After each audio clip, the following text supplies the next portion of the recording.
little bit, I'm going to talk more about the work that I am personally conducting. This actually grew out of the muscle biopsy study.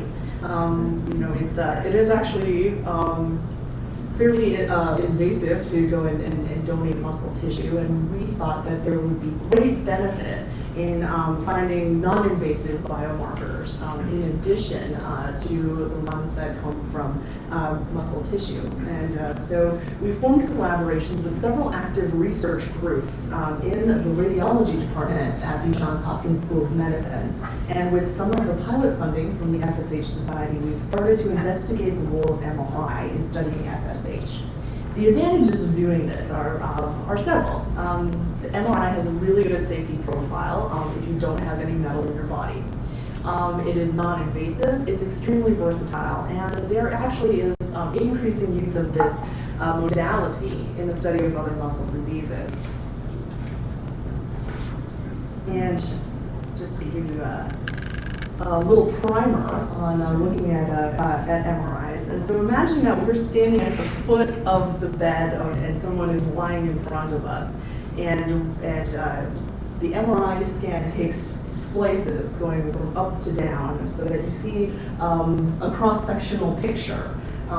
In this case, this is the bilateral thighs of a person, of two people actually, one who has FSH and one who is normal. So what we're looking at, this because it's mirror imaged, this is the left leg, this is the right leg, and this is up and this is down. And what we're seeing is that these bright spots in the center are the femur bones. And this muscle group up here are the quadriceps, which are the front of the thighs, and the group down here are the hamstrings, which are the backs of the thighs. And in a normal MRI, what you typically see is that the muscle appears dark. The fat, that layer that surrounds the leg, is bright, and the bone actually is this very, very dark area, and the bone marrow, which is mostly fat, is very, very bright. And in a normal individual, all of these muscles have really a little bit of streaky fat in there, but really not very much. It's pretty homogeneously dark all the way through. And all of the muscles are kind of a good size, and they're all just sort of nicely packed in there.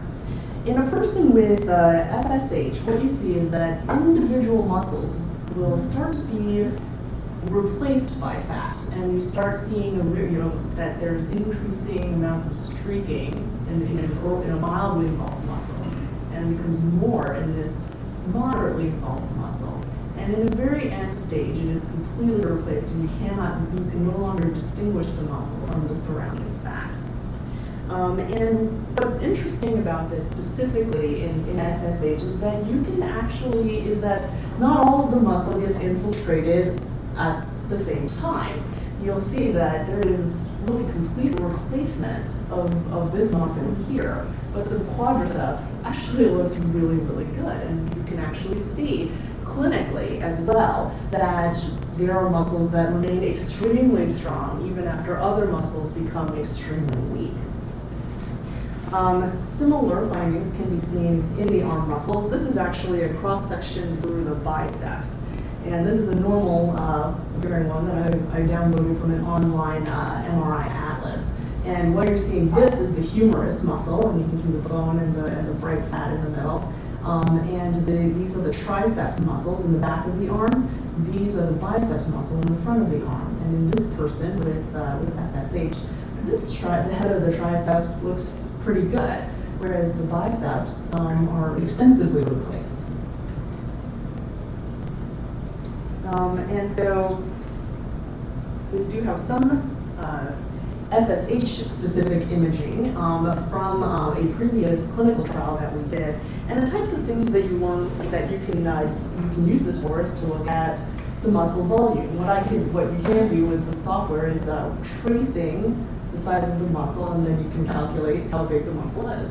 You can also sort of compare like the ratio of white to black, and get sort of an estimate of how much fat infiltration has occurred in a specific muscle. I think, though, it's time really to take the next step and really develop quantitative imaging biomarkers that are more sensitive to very, very small changes that might be not detectable on a clinical examination. So we designed a study. We plan to enroll 30 subjects with FSH, along with a group of age and gender matched controls. And we planned, and we've started this study already. And so we're measuring their muscle strength. And then our outcome measure is MRI. And so there are several quantitative MRI techniques that we're using, as well as MR spectroscopy, which I'll describe a little bit later. This is what my scanning protocol looks like, and it's a big slide. You do not need to read it. But the point is that if you've done an MRI before, you may realize that it's actually not one long scan that starts in one place and ends in the next. It's actually a group of scans. You're scanning the exact same region multiple times. And each time you change the magnetic fields a little bit so that it can highlight different tissues. And so in the MRIs that I've shown you previously, you can say that fat is bright and muscle is dark, but you can also alter the magnetic fields so that fat is dark and water is bright. And you can do this in many different types of iterations, and so you can see different types of pathology. And some of the, and generate all different types of pictures. But what's interesting in spectroscopy is that in some cases you don't actually generate a picture at all. So we have a collaborator. His name is Dr. Peter Barber. He's one of the somewhat arguable world expert in doing spectroscopy. And the way I describe it is that the MRI scanner is not creating a picture. It is actually measuring the concentration of different chemicals inside the tissue. And so we can, I'll walk you through this. And so the image on the left actually is a standard MRI, similar to the one that I showed you. And this is a person's shoulder. You can kind of see this on the side view. And so this muscle here is the deltoid muscle. And imagining I want to, detect the concentration of certain chemicals in that muscle, I can place this box over the muscle and position it exactly where I want to, so it's not containing any of the fat or the bone, and that becomes my region of interest.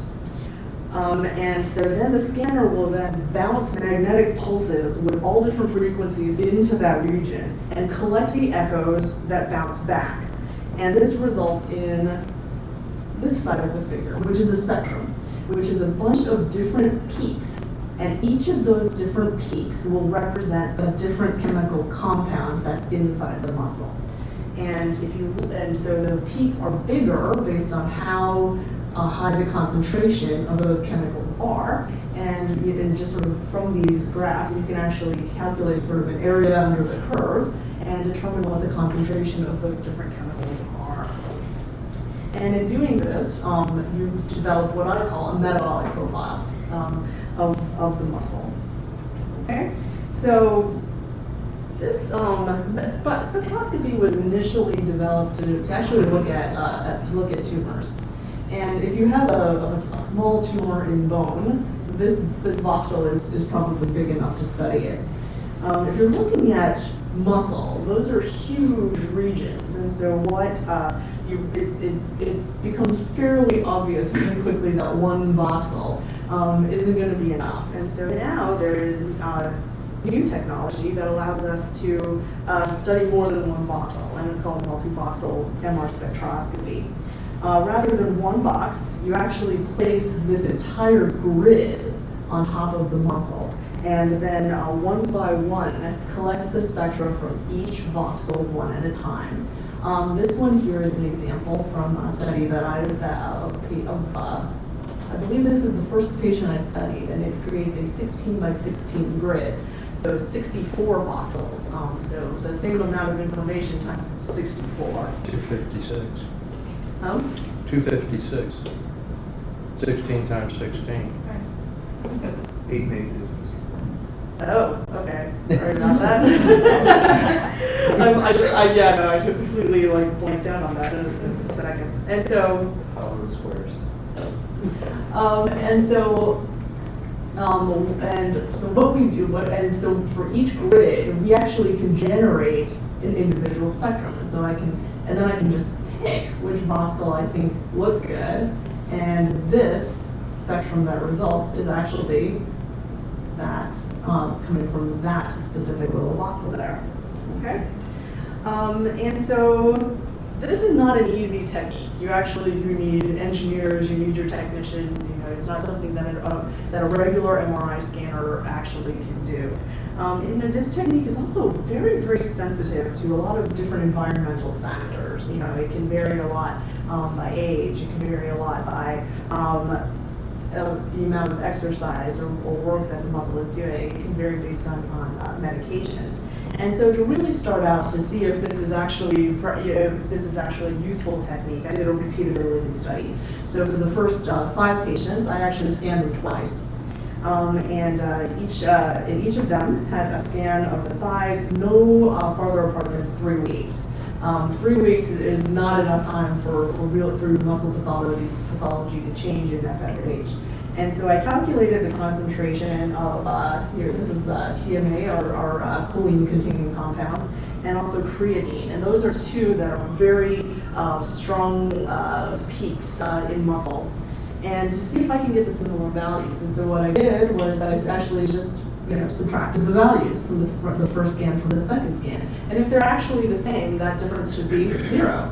And so looking at these scans that I did, you can actually start to see that looks pretty promising, because none of those differences was statistically significantly different from 0. And so armed with that data, I've proceeded to actually scan another 20, actually a total of 21 patients. And I think I've been, that's actually been pretty successful in the time frame that of recruitment.